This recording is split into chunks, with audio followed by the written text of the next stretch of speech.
and then I need to come back to Zoom. Yeah, we can see people file in. Welcome everyone who's coming in.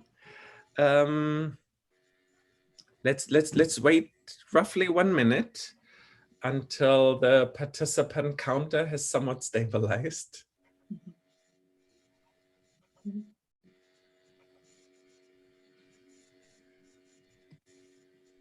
I think the students will notice by now, but if you're trying to say something to everyone, make sure that in your chat box, the 2 messages to all panelists and attendees, so that the students can also read what you're writing in the chat box. Yes, very important. It's nice if everyone hears it. And the best thing you can do in chat is kind of give backgrounds, like share papers with one another. Share like insights about like something in the culture. In any case, let's officially get started. This is the last time I'm moderating, and it's such an excitement for me to be on time zone 2, because this is just always full of like awesome energy. My name's Konrad Kording, and today I will help with the moderation for Tara van Viegen. Tara, can you introduce yourself? Yes, thanks, Konrad. So my name is Tara van Viegen. I am Dutch, as my name might already give away, and if it's not my name, it's probably my accent. I currently doing a postdoc at Princeton University in the lab of Sabine Kastner. I don't actually work with deep learning myself on a daily basis. So I am actually really excited to run this Q&A to learn a lot myself about deep learning from Yalda and Marika. Oh, and in case you're wondering what they were on with Neuromatch Academy, you can just track it by looking at these sacs under my eyes, because they will give a pretty clear indication of how far we are in Neuromatch Academy. Great, okay. Now it's time for you to do your reflections. If you're interactive or if you're observer, please do the reflections. It helps us tremendously. It has helped us make NMA better every day, and it will help us make future NMAs better. So we will now spend some time in awkward chatter or awkward silence, which is just meant to get you to fill out your reflections. Also, if you already have questions, there's a Q&A button at the bottom. Please put them in already and make sure to vote on them.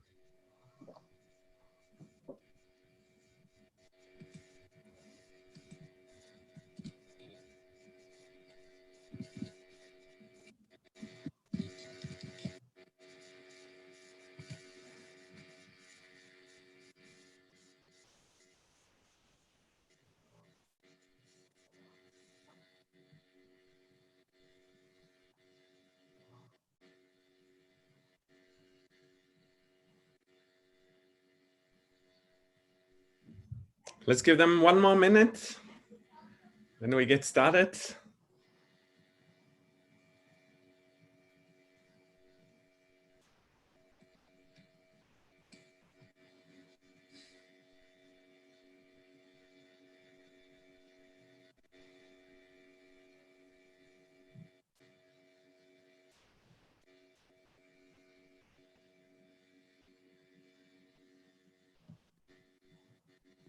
Okay, I think we've done enough awkward silence. Tara, do you want to get us started? Oh no, actually, yeah, let's do the introductions. I'm sorry. Yalda, can you maybe start introducing yourself?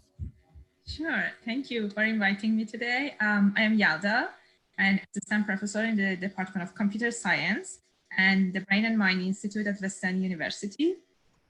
My research is interdisciplinary at the intersection of cognitive neuroscience and AI. We study human brain and cognition and use that to basically make better AI models, like deep neural network models.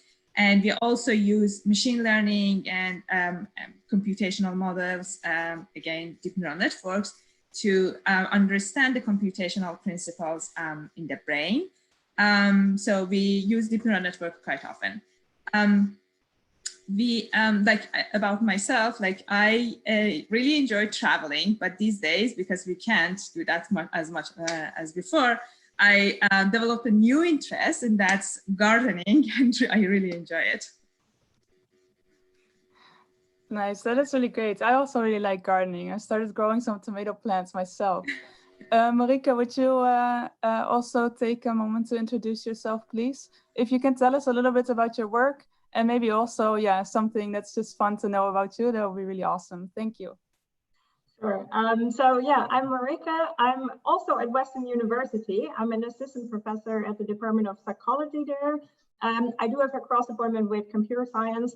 So Yalda and I are colleagues. Usually we're in the same building, but now we're each in our own, house or apartment with plants. Same here, tomato plants and other, herbs and stuff. So in terms of my research, it's actually also quite similar. I'm interested, and you've seen this also in the outro, I think, right? In vision, how do we recognize objects and transform this all this information in the visual world into something meaningful? So that's something I've been coming at first from a neuroscience perspective, so more cognitive neuroscience, because my background is psychology. But then during my postdoc, I became more and more interested in the computational models that exist of the ventral visual stream. I'm also extending my research a little bit into more prefrontal function. So this is more related to flexibility. How can we make flexible decisions, for example, about particular objects? So, you'll probably see more about that in the future. Yeah, other fun facts about, oh, well, I just moved. Maybe that's kind of in between, recording Neuromatch Academy video lectures. I had to move, so it was really quite an interesting experience, but it all worked out. We still have to unpack a little bit more. As you can see, the room is pretty empty, but yeah, that's what happened. Great. Yeah, I think that's also almost like a virus. A lot of Neuromatch people were also moving, so on top of everything that's going on.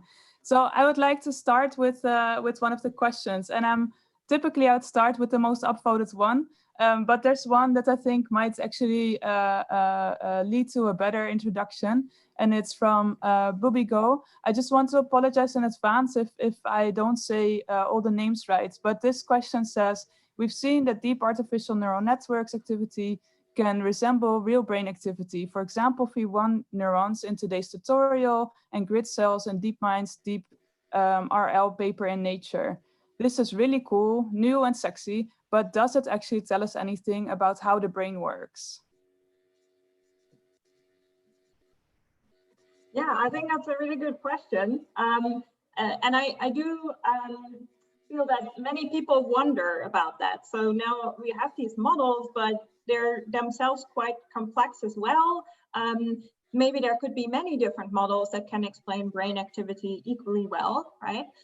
So how do we know more about the brain by having these models? And I think there is no maybe one satisfying answer there, but I do think that what is very important is that if we have multiple different models, which we can build based either on theoretical knowledge that we have or based on previous empirical data, we can test hypotheses about how the brain may compute representations. We can have these different models and fit them to the data. And usually what you see is that there are differences in how well the models can explain the brain data. And then you can also use these models in different situations, so during different tasks, for example, both recognizing objects, but also maybe knowing where they are in space, and see how well they do on all these different components. And if you can then have, in addition to explaining brain data, benchmarks that include behavior of the organism, so human object categorization performance, for example, there's a lot of aspects that you can try to explain. And a model that could explain all of these and would do better than other models is promising. You never know for sure if that's how the brain works, but the better we can model it, the better we may understand it. And this is one way of making progress, I think, in understanding the brain. And maybe to add, one thing you can do is like you can also have a model that you lesion, right? For example, imagine you have different types of connections, feed forward or feedback, lateral connections. You can lesion the model and see what happens to its performance. And these things all help because you can test very specific hypotheses about how the brain may work. Like Marika's answer was very complete and comprehensive. I just want to add that I won't say there is one model that would completely explain the brain. It will be a combination of many models. And each model will test one hypothesis for you. You have a hypothesis, you develop a model, and you see how it can explain one or if you're more aspects of brain data. But all of them are good. All of them will tell us something, will teach us something. And so it's better not restrict yourself to a specific kind of model. Always try to use different tools to understand the brain. I think there's an interesting way how this harks back to the very first day of Neuromatch Academy. And I'm sorry to be adding this here, where you remember we had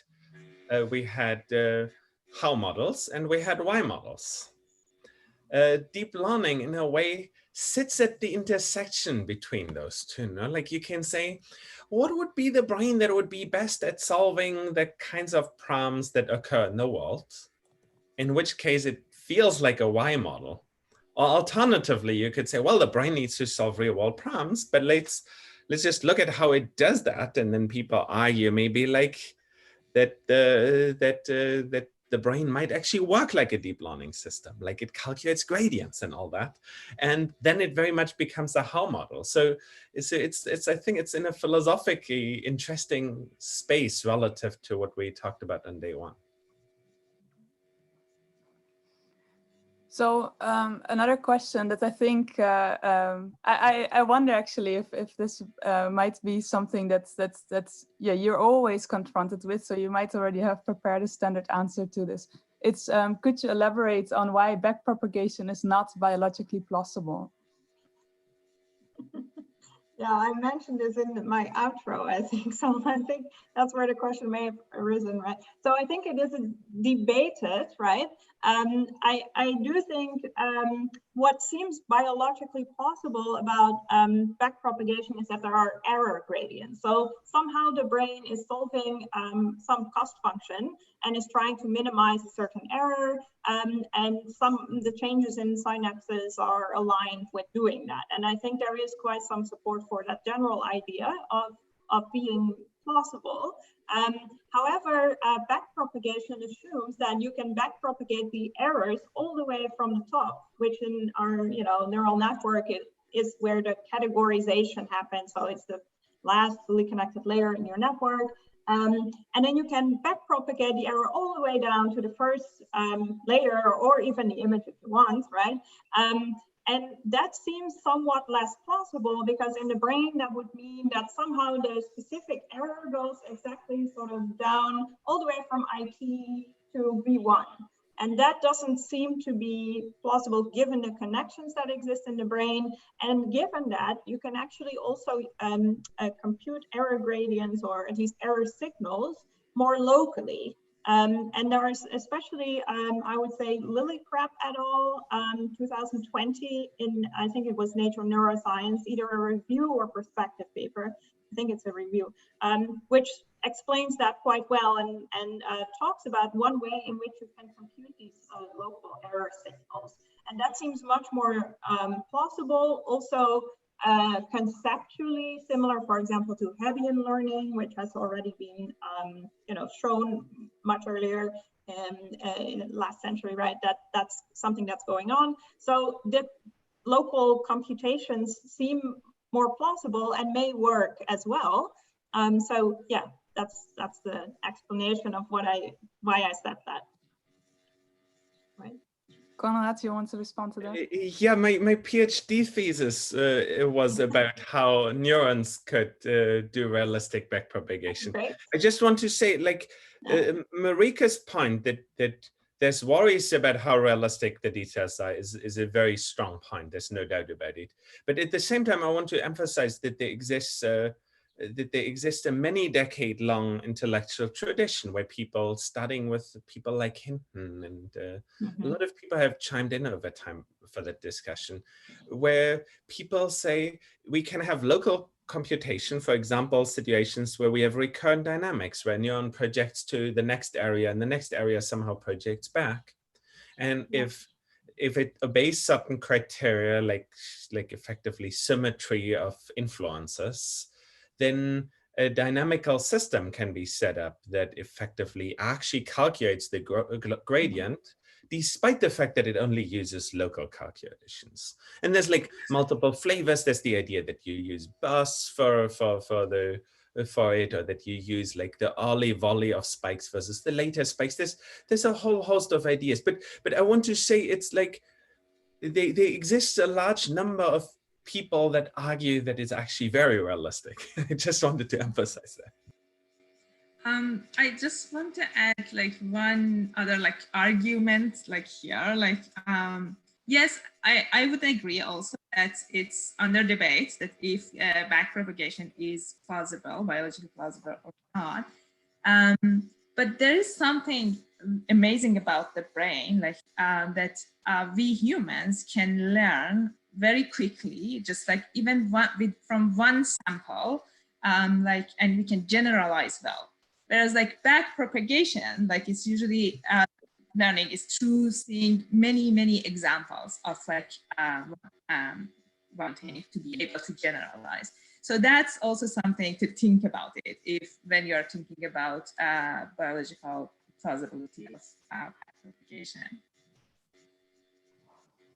Okay, so the next question is from Chiara Baston, and she asks, how do you interpret neural networks' local minima from a biological point of view?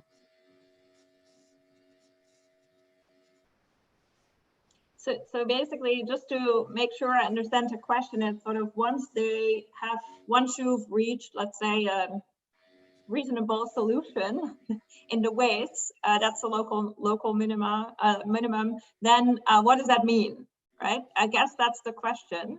And the way, I haven't really thought very deeply about this, I think, but the way I would see that is that at that moment, the network would have settled in on some, let's say, relatively efficient setting with particular synaptic weights to do the task, right? So now it's doing the task relatively well. And that's one instantiation of how the weights can be set so that the task is done well. And changing them doesn't really improve the performance that much anymore. So for the brain, I would think about that a little bit as if you start thinking about development and learning things that, yeah, you also settle in on a certain set of connections. There's a lot of synaptic pruning, right, when you're growing up. So there's lots of synapses when you're very young, but then they're going to be pruned to keep the ones that are, I would say, the weights that are useful for doing your task. And of course, the brain has many different tasks to do, but I think that principle does apply. So it's sort of having settled in on a good set of connections that can let you do the task. I think in the brain, and I guess in the network, we do somewhat of a similar thing in terms of, let's say, regularization. We don't want the weights to be super big or super many, I suppose. And same for the brain, right? You want to be efficient and not have lots of connections. Well, you can also do the same thing with fewer connections. Yeah, so it's basically having learned and having your connection set up in a way that works for the task. Yalda, Konrad, do you want to add something? Yeah, I was just going to add a little insight into the nature of the local minima. Now, like every solution exists in lots of ways in a neural network. I could, for example, take all neurons and reorder them in a random way, and they will implement exactly the same solution. So the general finding of local minima, it's something that is it's very much discussed with people who don't like neural networks, that there will be lots of local minima, but it turns out that the local minima that we find in deep learning often give rise to very similar performance. Not like we end up in a random minimum, but yet they're sort of all like really quite good. And so in that sense, like the worry about local minima might be like, yeah, a system kind of carries a signature of how we initialized it. And that's okay. It doesn't like overly affect performance.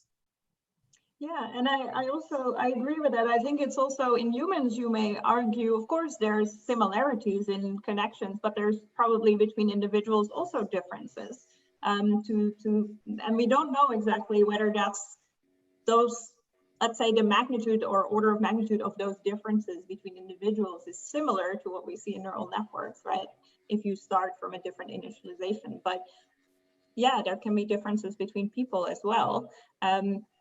Maybe another point to mention is about this idea of getting stuck in a local minimum, right? And being sort of, and this relates to Konrad's point, I think, and being sort of, well, this is just a local minimum, it's not really optimal, blah, blah, blah, overall. But I think in these very high dimensional spaces that we're operating in with lots of weights, right? It turns out, and maybe the others can say a bit more about that, but that it's not really the error gradient, that space isn't really the landscape, let's say, isn't really having these local minima. It's more like saddle points, turns out, in high dimensional spaces. So you're sort of on this saddle and then not moving so much anymore until maybe you drop off again. But it's not that you're in a minimum and being stuck, right? So that's maybe also good to be aware of.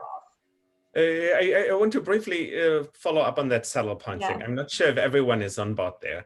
In 2 dimensions, not like you can have, if you have a stable state, we remember from dynamics day, it could be that we find ourselves in a minimum, which is in both directions like this, or it could be a saddle point. It could be like this in this direction and like this here. If we're in such a stable point, it's like hard to get out of that.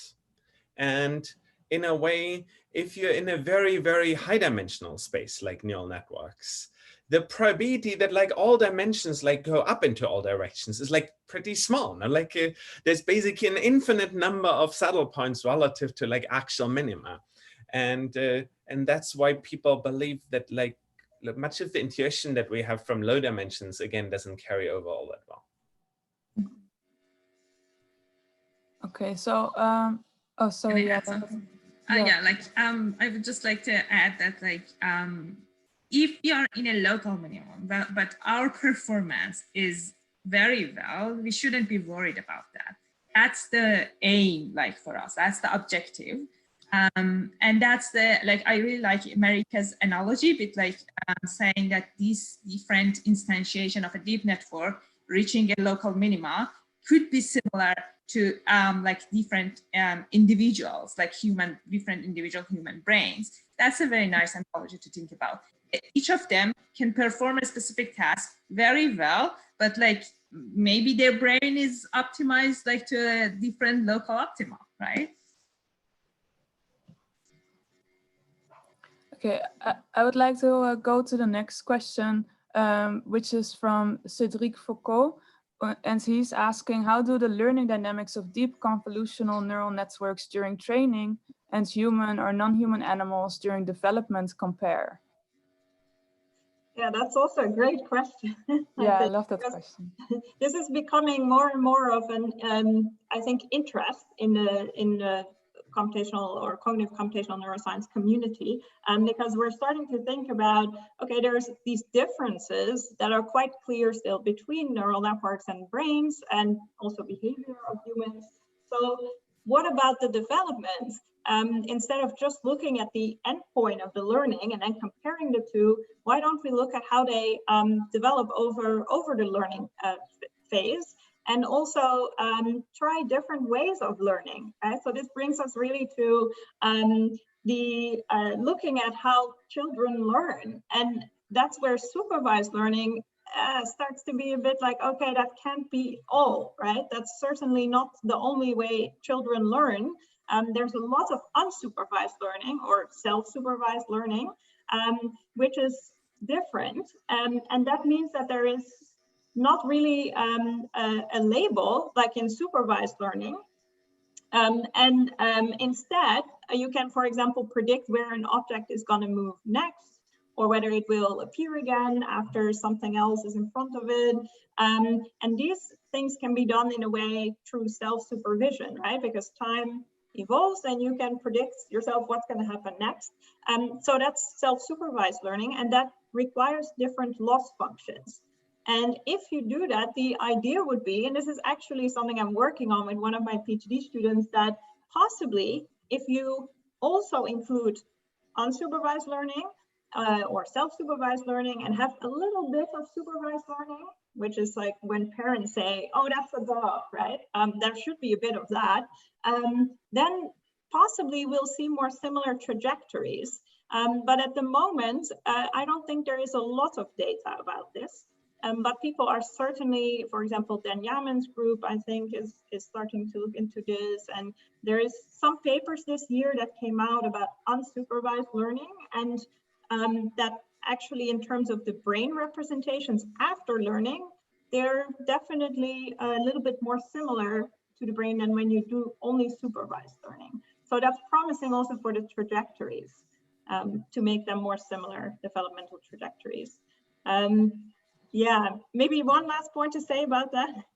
There's also a lot of maybe things to do there in terms of not only the loss function, right, to make the trajectories more similar, but also thinking about the input that the visual system receives. This is different when you're very young, right? So when you're just born, you don't have the same accuracy, you don't have, so that's different input.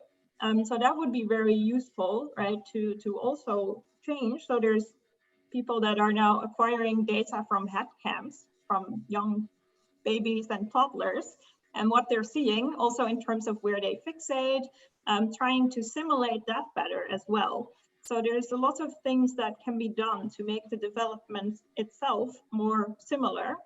That also includes more learning goals, right? Like grasping things. Yeah, these I think are all necessary for getting more similar trajectories. Because I think at the moment, there isn't too much data on these similarities. The only thing that does seem to be consistent, or at least I've seen a little bit of information in a PhD thesis from Jim DiCarlo's group about this, is that V1 develops more quickly in terms of its selectivities, right, for orientation and color, than IT does its selectivities. And this all happens within the first 6 months, right, of life. But that also seems to be the case for neural networks. So the filters in the earlier layers settle more earlier in training. So it's sort of you're getting the basis set right? It's sort of the natural statistics of the outside world are captured by that. And then you can, after that, build on that depending on the task that you need to do. So this is also something that you see with retraining. You can have the basis the same, but then retrain, for example, for either object categorization or face identification. And that usually only involves changing later layers. So that seems to be somewhat similar to what we see in development as well. Long answer, but. Do you have anything to add to that, Yalda or Konrad? I would just say that, that's an interesting question, and thinking about, like, in the brain, what connections are hardwired when we are born versus like what connections will be trained over the experience of life. So that's, I think, is still an open question, but definitely low-level visual areas are known to be more like basically at least selective in the early life cycle, like era, than like basically more specialized brain areas, like, for example, language area in the brain, like that would be developing like later in life rather than like very early. I wanted to emphasize like an interesting problem there that I think is very intuitive. If I have an early area, let's say V1, and I make a change to that, that's like actually a real problem, because all the neurons that are downstream basically get information that they can't rely on anymore. So therefore it's problematic to do that change. And in fact, even if we have a neural network, it will kind of not want to change the early areas later on because it messes up everything else. And in particular, we have systems that learn to learn, and arguably people and real neural networks do that, then they should pretty quickly figure out that messing with V1 is a bad idea and therefore stop doing that. So there's a nice why reason why we would expect this kind of phenomenon. Okay, so about transfer learning, that's also an interesting area to look into, think about it. Like in transfer learning, at least in Viegen, when you have a network trained on a specific visual task and you want to basically learn on another visual task, you would try to perturb like the later layers, which are more specialized more than the early layers, which are like mostly like extracting low-level features from images.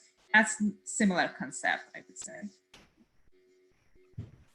Yeah, so you can nicely mess with the neural network if you say, take a neural network and you only train it with one subset of the images, maybe only once or something in the first period, and it will have great trouble ever learning anything else. Yeah.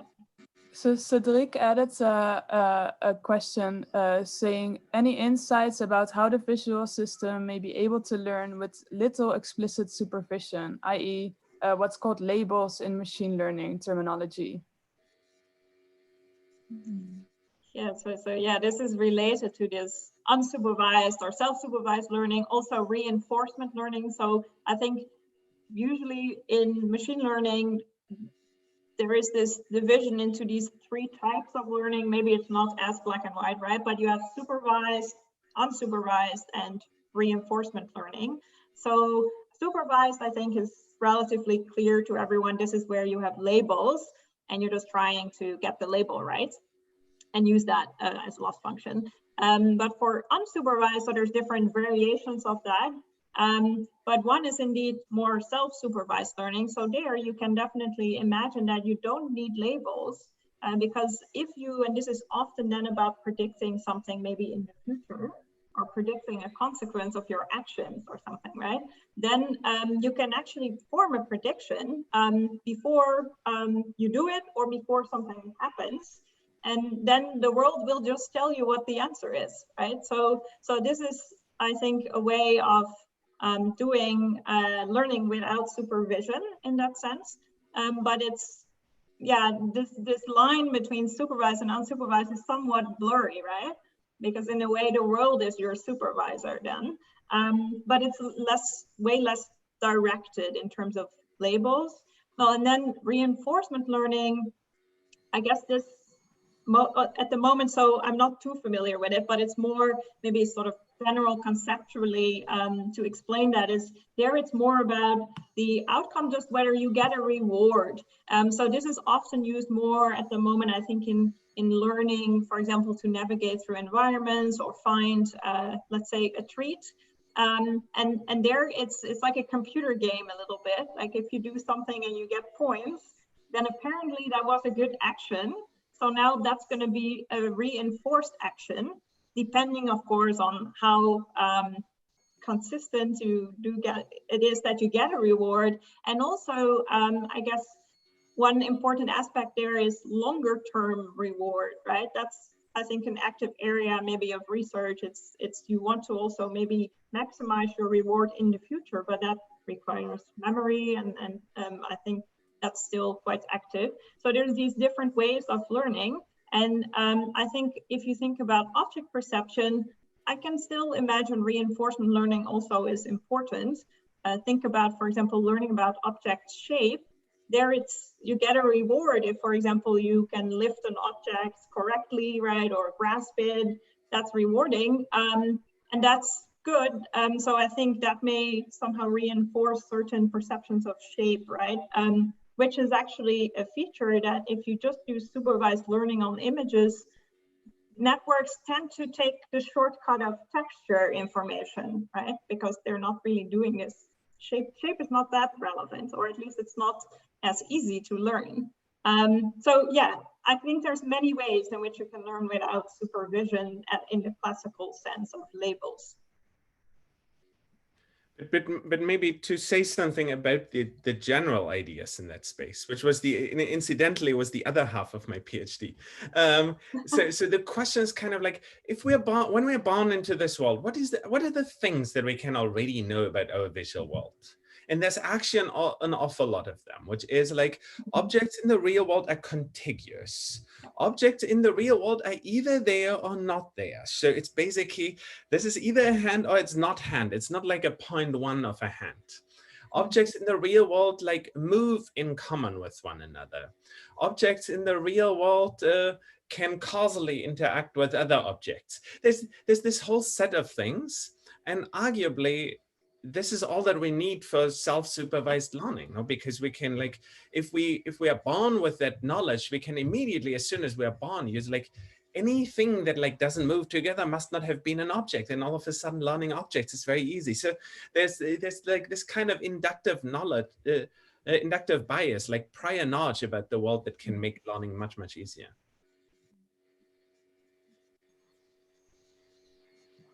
So the next question is shifting a little bit away from what we've discussed so far, but I think it's a really important question. It's much more about your pipeline and how you set up the analyses that you do. The question is PieTorch and TensorFlow, which is more used in neuroscience, and does it make sense to learn both? So what would your advice be to our students on this?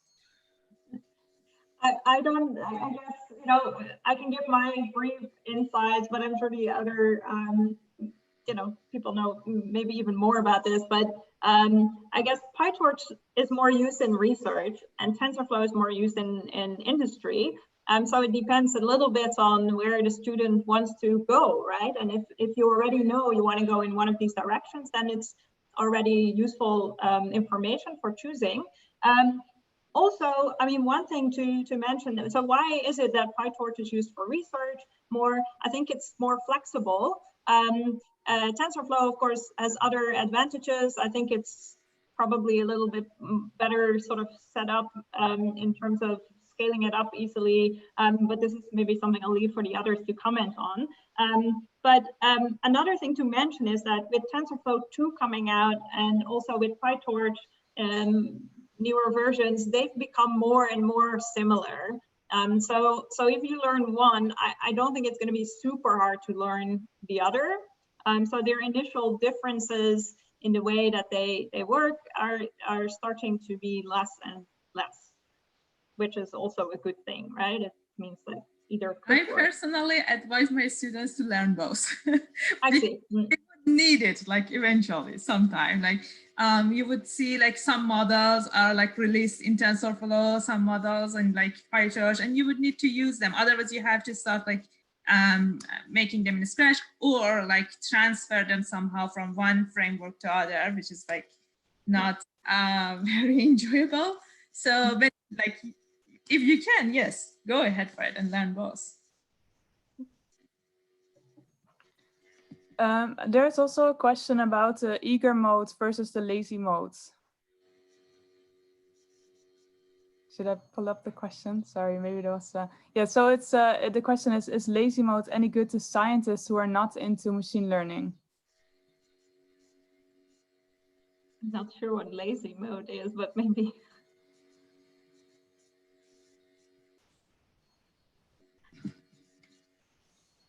Yeah, I'm also.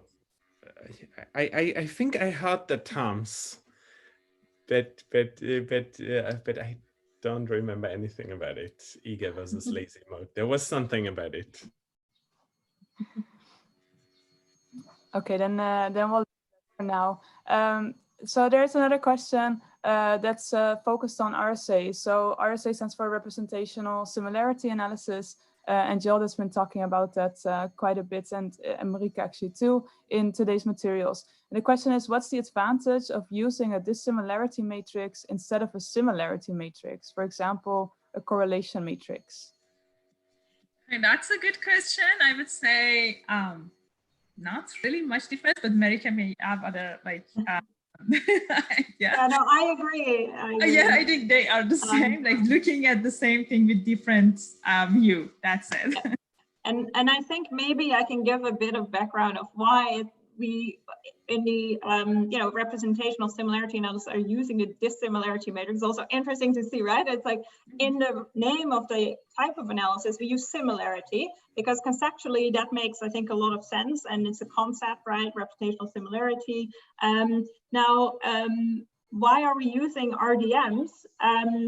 So that's dissimilarity, simply because I think in terms of intuition of placing, let's say, response patterns in a space, it makes sense to think about distances. So the way that works is if you think about a particular, for example, a brain region that you acquire data from with fMRI, then this brain region has voxels as spatial units, right?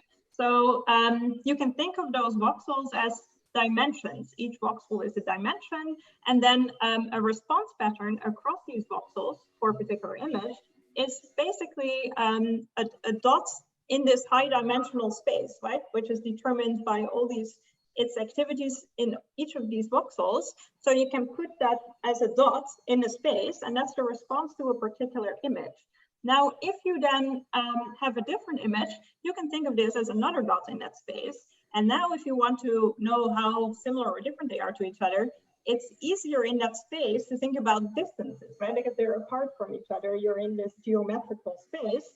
And that's where we then use distances. So it has to do with this geometrical interpretation or way of thinking about it, and making that somewhat intuitive then favors using distances.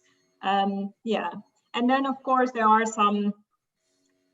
maybe some, let's say, more methodological details about using distance measures. There's lots of different distance measures, and I think it also makes sense to use those, because if you think about correlation as a similarity measure, most of them of course have the complementary similarity measure, but yeah, distances are really, in terms of mathematical interpretations, distance metrics are quite a common concept, and there's also, I think, lots known about their properties, and that's useful.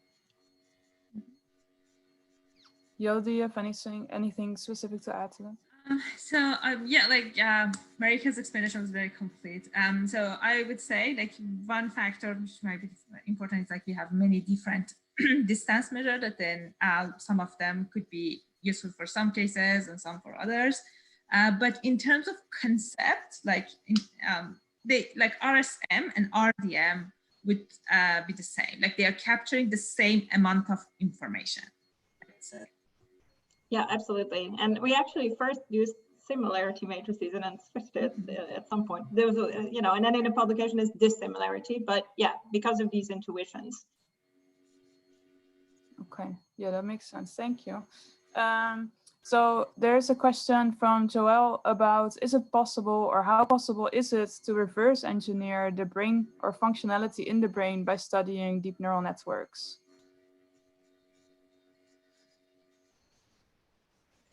Well, yeah, I guess I would say this is, of course, a very ambitious endeavor, but very exciting too. That's why we're working on this.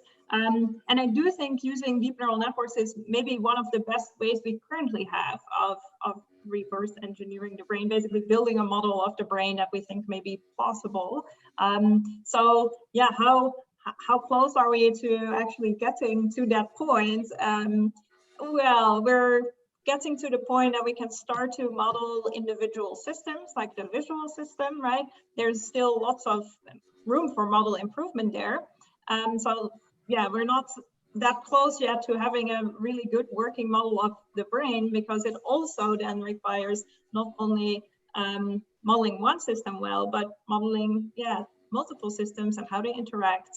So it's not a very simple thing to have as a goal, but we're making progress. That is definitely something that I think is important to mention. I do think there's progress also by moving from, again, only having maybe one benchmark for models, which would be doing a certain task well, moving to having other benchmarks, including also explaining brain activity, human behavior, and trying to have performance that generalizes to multiple tasks, right? So there's definitely progress, but we're not there at all, I would say. I was just going to add here that there's many different things that we mean with reverse engineering in this dimension. Like we can say one way of reverse engineering is, can we find a space of features that allows us to express what neurons do, like in a simple way? There's another way of doing it where we want to know what every single neuron does. There's a third way of doing it where we have some measurements. There's other variables that we didn't measure. We want to estimate the variables that we weren't able to measure, assuming that they're like as would be predicted by a neural network. There's a fourth way of reverse engineering the system where we can say, well, if it really shares things with, if deep learning shares really things with the dynamics of learning, then to which level can we understand the learning dynamics of brains in terms of cost functions and being optimized and so forth? And there was a nice paper by Blake Richards about that. So there's like lots of different ways, you know? like deep learning is moving from just like this one idea to like a tool that can be used in many, many different ways. And that's why it's so important, I think, that we actually go through deep learning as part of Neuromatch Academy. Yeah, I agree. And I also think this relates, I mean, it's very similar to this idea of having multiple levels of abstraction at which you may want to model a system. And deep learning and using neural networks is one level of abstraction. Some may say that it's too detailed, right? So if you come more from the cognitive science research field, then there is a bit less of a focus on particular biological plausibility. It's more really about having a model that does predict behavior, and that's also very important, right, in cognitive functions. But some would say neural networks are way too far off and abstracted from the actual brain and neural microcircuitry, for example. So, or most neural networks at the level that we're using don't use spike or don't use time, right? So there is no such thing as looking at spikes and synchrony, etc., which is of course something we know from the brain. So that's the other part of the, if you think about it as a level, right? Here's like the models of behavior and cognitive function, which may not be so biologically plausible. It's cognitive science, and then here you have sort of computational neuroscience, which is more about how different sets of neurons and populations of neurons can implement certain functions. And then deep nets, I think, are somewhere in between and are criticized from both sides, right? But yeah, I mean, each level of abstraction can be useful. And I also think it's very good that different researchers are looking at these different levels. And hopefully we can, bring them together, or at least understand links between them, and possibly settle at a certain level there to best explain what we're interested in. One other thing that I can add is like we could also use deep neural networks in other like cases, like for example, controlling the brain activity. Like there's work from Jim DiCardo's lab with Viegen and Kording that they show that you can generate some specific visual stimuli that they can activate some population of neurons in like area V4, the visual area, or even decrease the activation of neurons. So that's very interesting, because that shows that like how you can use these models to control brain activity in some regions.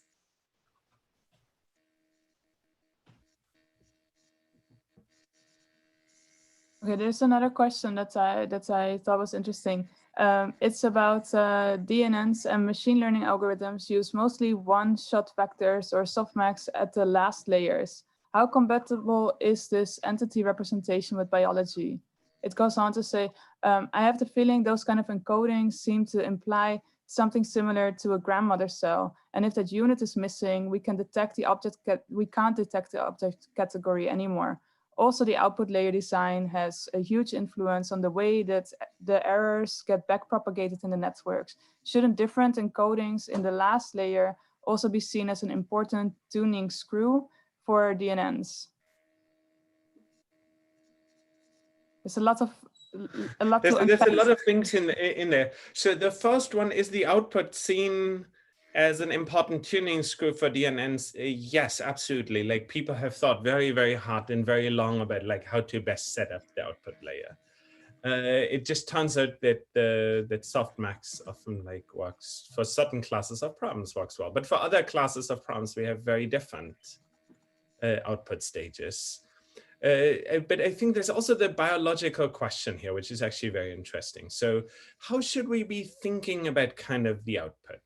And arguably what happens is you choose one action. Like in reality, you choose a sequence of actions, but let's leave the reinforcement learning component aside here for the moment. So, so that is, then of course you could say, the brain might propagate or broadcast in a way to all other cells in the brain what was just chosen. There's evidence that that might be happening.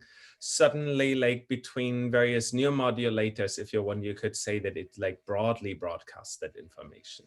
So in that sense, the situation might be quite similar. Like you could say, I know which action I chose, but I might have like entertained like internally like a list of like, yeah, there's probably a lion, but I might be wrong about it. Let's run. And I might look again later to find out if it was a lion or if it wasn't. So in that sense, like, it's not quite exactly the softmax thing, but like it feels very similar computationally to me.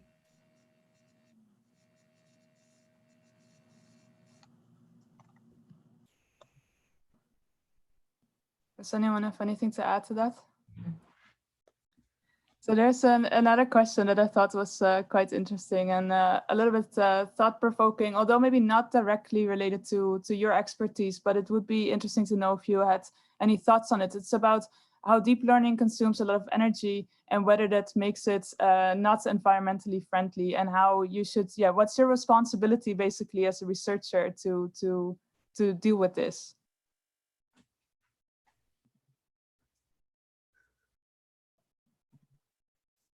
Okay, if no one else wants to take it, so I first want to link to the work of my fantastic former postdoc and now professor in Montreal, David Rolnick, who does AI for climate change, who mostly asks how AI can help for climate change. But there's of course also the downside of that, which is, yes, deep learning uses considerable amounts of energy.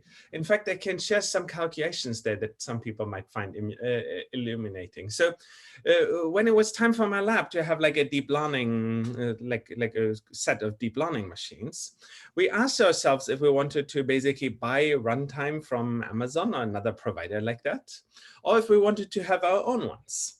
And we decided after some calculation that we definitely need to have our own ones. Why? Because the university pays for the power that comes out of the outlet. And therefore, we don't need to pay for the power of the outlet.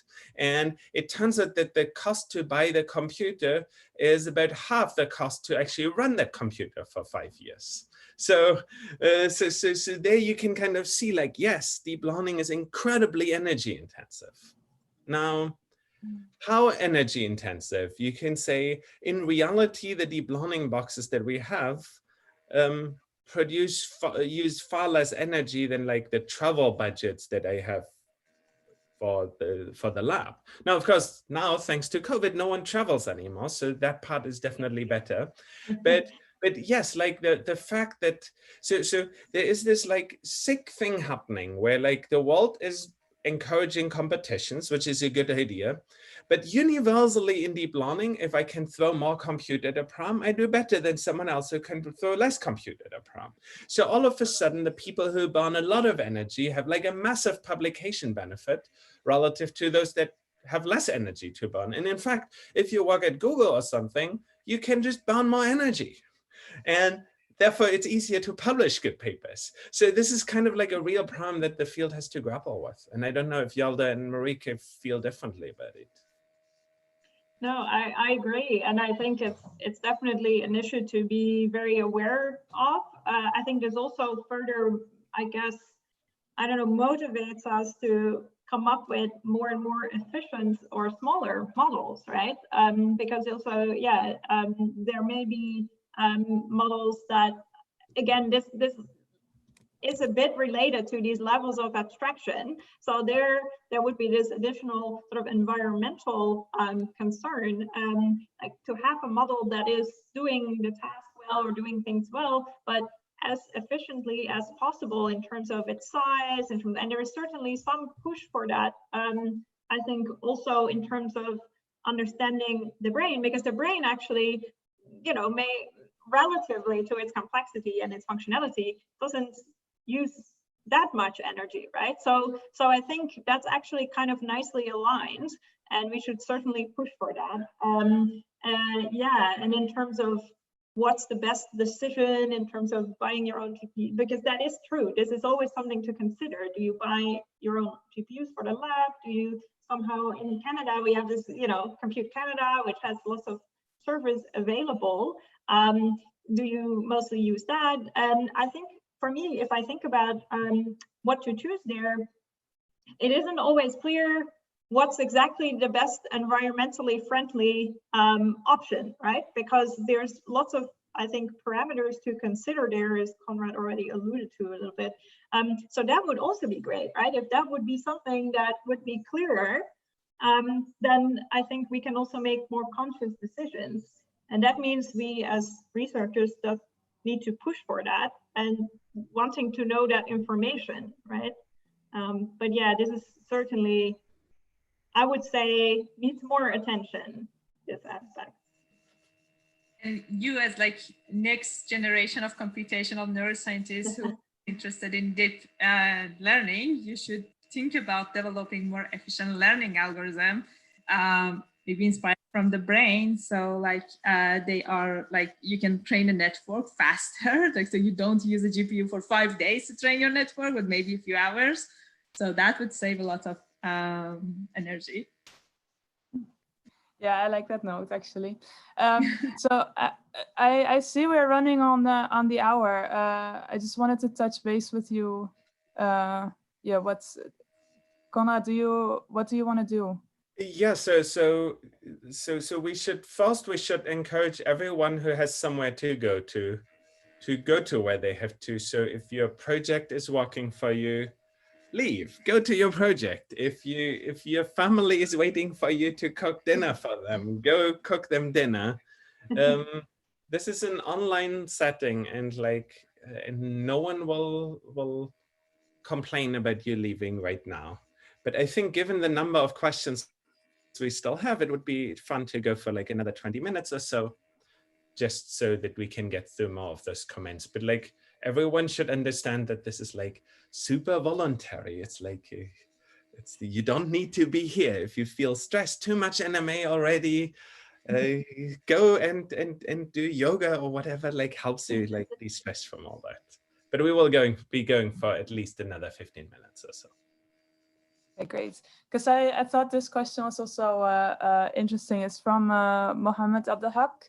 And he's saying, in conceptual papers like Fristen 2005, Lee and Mumford 2000, Hager 2017, and many others, the concept of recurrence and top-down feedback is mentioned to be key in mimicking the visual processes in the brain. And I think based on the references here, he's clearly referring to predictive coding and this backpropagation of prediction error. So where you compare the inputs to what you would predict to be the inputs, and what you're communicating across the hierarchy is actually the mismatch between these two.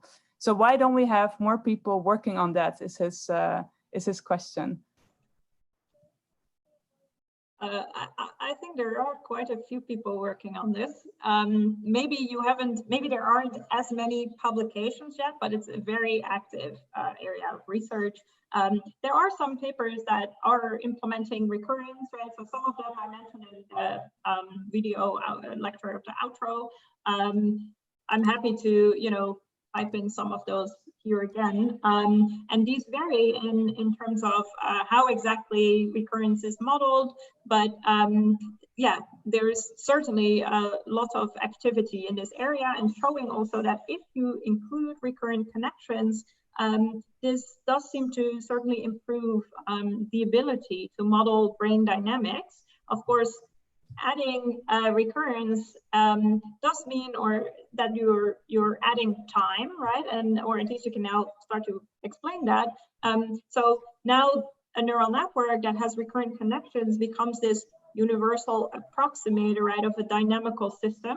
So in that sense, it's maybe, you could say, not surprising that we are technically able to explain brain dynamics with these models. But of course, the interesting part there now is, how can we best train these models to actually explain the brain dynamics? And there's still a lot to be learned there, because it turns out that at the moment, at least, if you have an architecture where you add lateral and feedback connections, and then you train on object categorization and try to explain, for example, MEG data from humans, then that's not enough to explain the dynamics. You need to also train on the MEG data.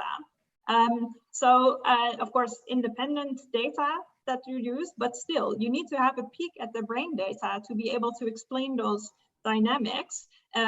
So that means that there is more going on than just adding recurrent connections and then doing object categorization, right? And I think, again, this may have to do with the self-supervised learning aspects, and these need to be incorporated as well in the loss function, etc. So there's a lot of progress to be made there, but quite a few groups working on that.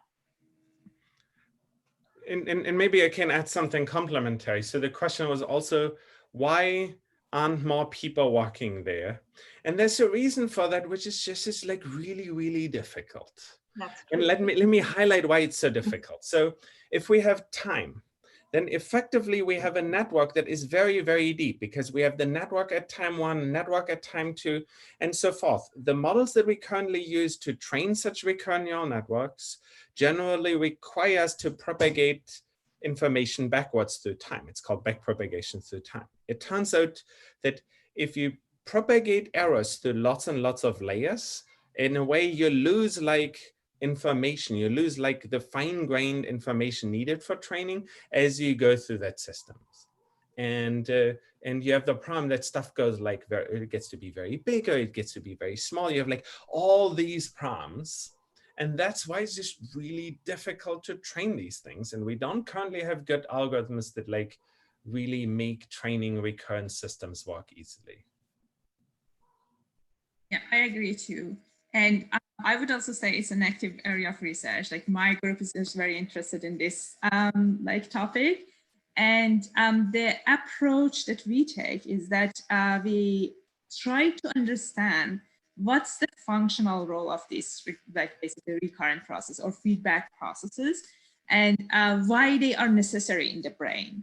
And then learning from that, we hope that we can develop new learning methods, new recurrent models that can perform better, and by the inspiration that we get from the brain.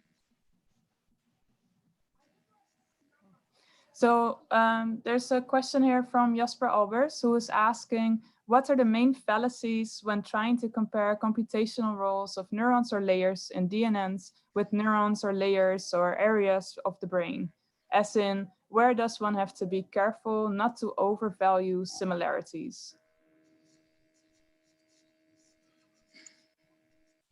Yeah, so one point that comes to mind here is that maybe it's not, so overvaluing similarities. I think the complement there is also differences, right? So if you find similarities, also be aware of differences and don't forget about those, because they may be very informative as well. And I think finding a correlation, for example, if you use RSA between a model RDM and a data RDM, that's great, right? And it's really promising or exciting if that correlation is relatively high, meaning the model can explain the brain data relatively well.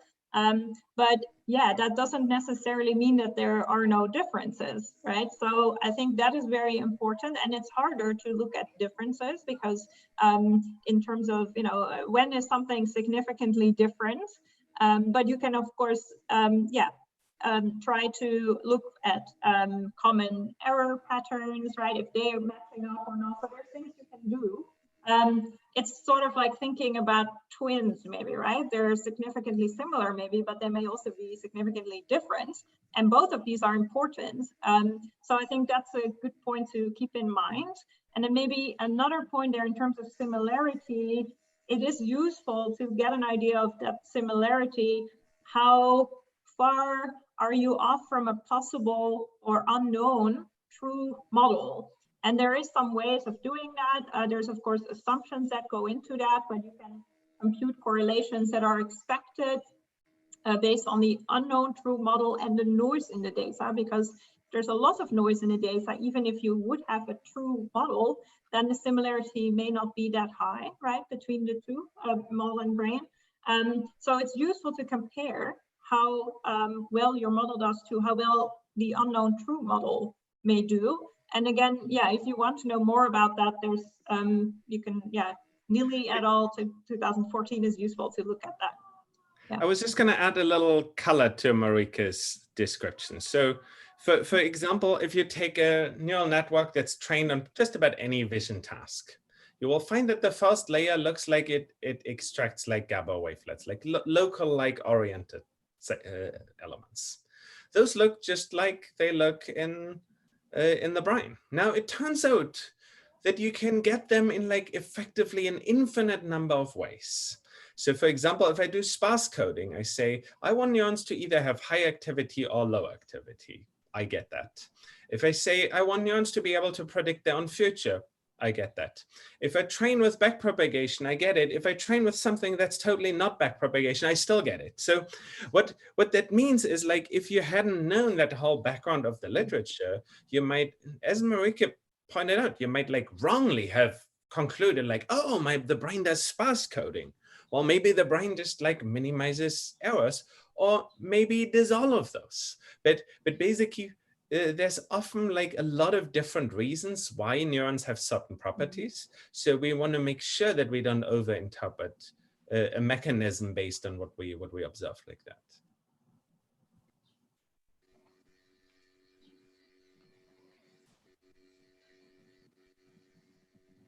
There's another question here from Ada Duan, who's asking, when we are thinking about the learning rules of ANN and brain, is backpropagation the theoretical limit of the best learning rule a network can have? I.e., the best the brain can do is to approximate backprop in a biologically plausible way, but it couldn't engage in a learning rule that is more superior to backprop. Thus, the phase gap between the ability of ANN and brain can only be explained in other aspects of the model, like architecture or the objective, or... So I have a strong opinion. I'm sorry for running ahead here. So I think backpropagation is a horrible algorithm. It just works shockingly well. Let me highlight what I mean with a horrible algorithm. Let's say there's a conference and I fly to that conference and the conference is absolutely horrible. What would a system that does backpropagation of error do? It would basically propagate it back through time. It would figure out that I could have like decided not to go to the conference. And it would also have figured out that I could have lost my ticket. It would also have made sure that I don't go to this horrible conference.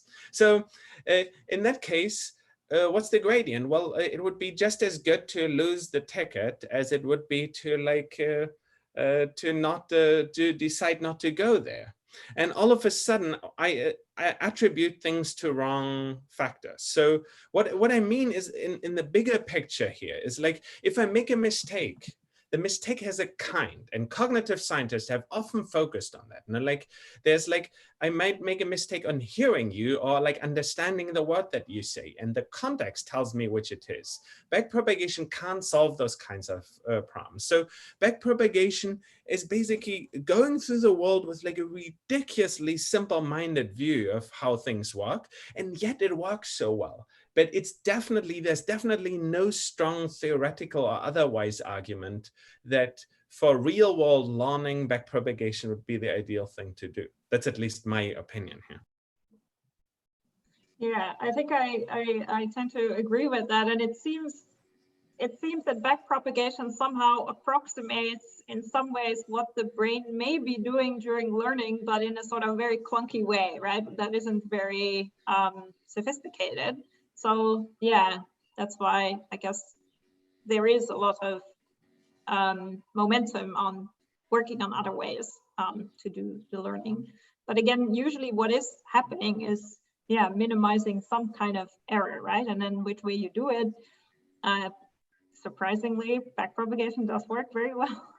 But I guess there are limits to it, and I think we're also gonna run into those. And let's not forget, from the computational perspective, it's an elegant algorithm, and and you can implement it easily. These are like very important factors from the computational perspective, and it works well. So maybe that's why computational scientists are not very motivated to change it. That's true. We need alternatives that are equally good in terms of that efficiency, ideally, right? Before I think that will be required for switching. I do think most of, I don't know, maybe that's not true, but maybe I do think in terms of the development of other types of learning, that the neuroscience community or cognitive and computational neuroscience community may be pushing that more than the computer vision community, because we are in that sense more interested in that, right? We want it to be biologically plausible. So pushing that is worth it, even if it's in the beginning not as efficient, right? But then hopefully at some point we'll get to a stage where that's comparable, and then maybe there will be a larger scale switch, right?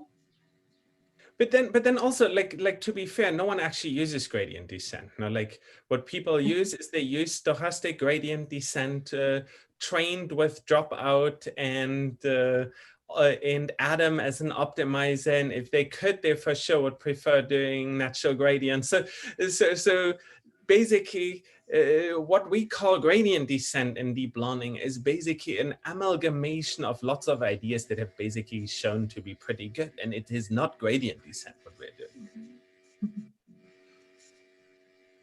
There was a question in the chat actually that I would like to go back to, because I think it will be a more like a nice higher level out to this session. It was from Luciano, and Luciano wrote, I mean, it was directed to Konrad, but I think it's an interesting question for the others as well. And he wrote, Jonas and Kording's 2017 paper, Could a Neuroscientist Understand a Microprocessor, made a very big impression on me when I first encountered it. I understand that neural nets are maybe not a very apt comparison in the sense that they are not a tool that we can apply directly to measured biological signals, but nevertheless, is it justified to say that they brought us closer to understanding the microprocessor than before?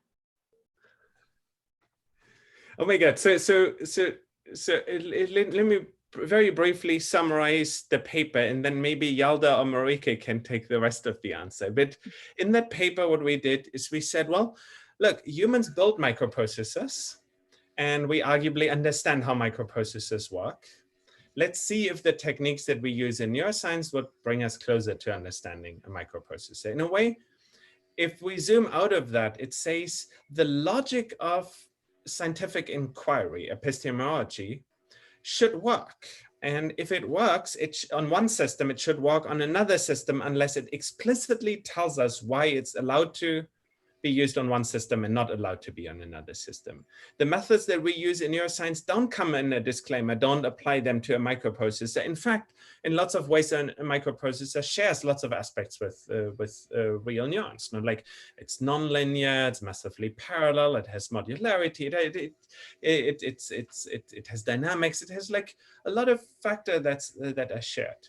And then in that paper, we basically said, well, what would happen if we apply popular techniques in neuroscience to it? And the general finding was like, it's not so clear if it helps us really understand microprocessors at all. I mean, like we discovered the clock. That was pretty much as far as we get in that paper. But then the question that was asked by Luciano goes a step further and now says, to which level, if you want, can neural networks as applied to neuroscience kind of transcend that problem that we had in the microprocessor paper? One thing that I can say is that like we can use deep neural networks and we can train them to do a specific task that we know humans or like primates are able to do.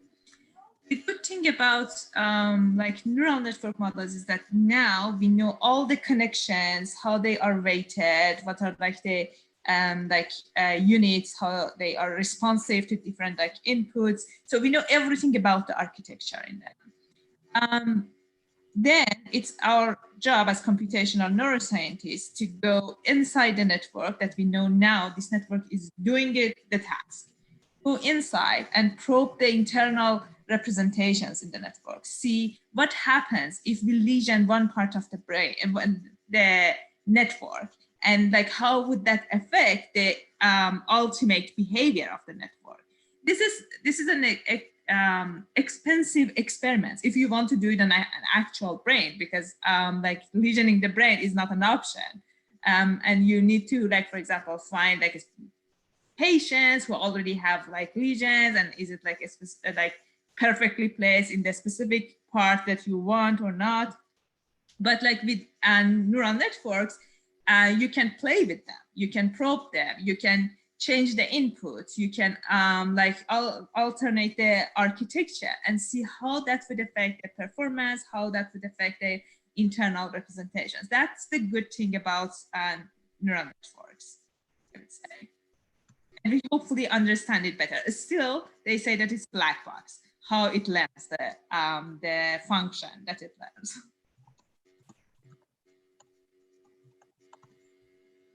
So let me briefly, now that I thought a little longer about the question, let me argue that neural networks might have a promise to bring us further relative to the problems highlighted in the microprocessor paper.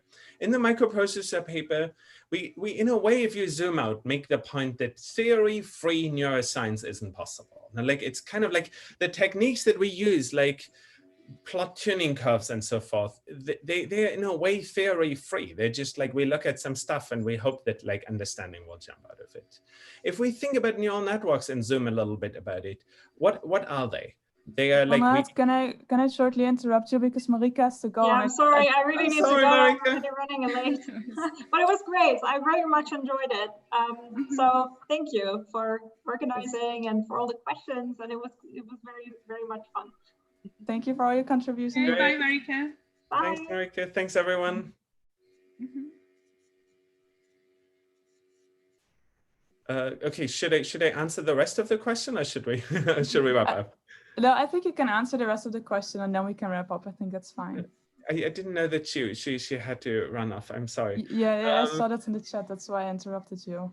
So all I was gonna say is, like, a neural network, when we build them, we define what the architecture is, we define what the cost function is that is to be optimized, and we define the optimizer that we have, the learning rule, if you want. If you want, that way of thinking about it may suggest a new way of thinking about brains, where we could say, instead of understanding what neurons do, like from a causal level, how each neuron influences another one, which is arbitrarily complicated once we train a neural network, what if we focus on the architecture of the brain and the objective function that the brain may or may not have, and the optimizers that the brain may or may not have. The advantage of that view is that you can say the prom, it would be potentially compact. No? It would be something where we could have like a relatively manageable model, which is like just like a couple of learning rates and some ways of initializing things and things like that. But it would become arbitrarily complicated once it's trained in the world. It gives up on the causal understanding of the brain that most neuroscientists are looking for, but at the same time, it hopes to find simplicity in the space of what we optimize and how we optimize it and the architectures. Okay, so then we should probably wrap up. Yes, we should. But Yalda, do you want to give us like a last comment for everyone that like a message that you can give them going forward? Yeah, sure.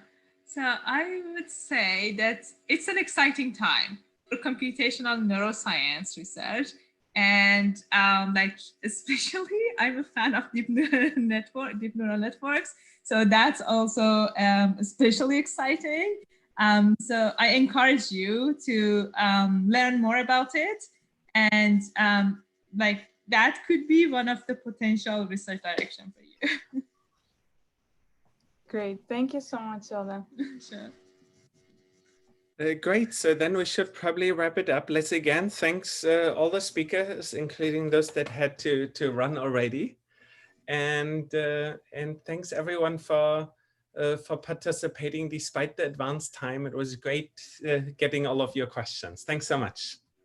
And let's thank Tara again for her awesome moderation here. Thank you. Bye, everyone.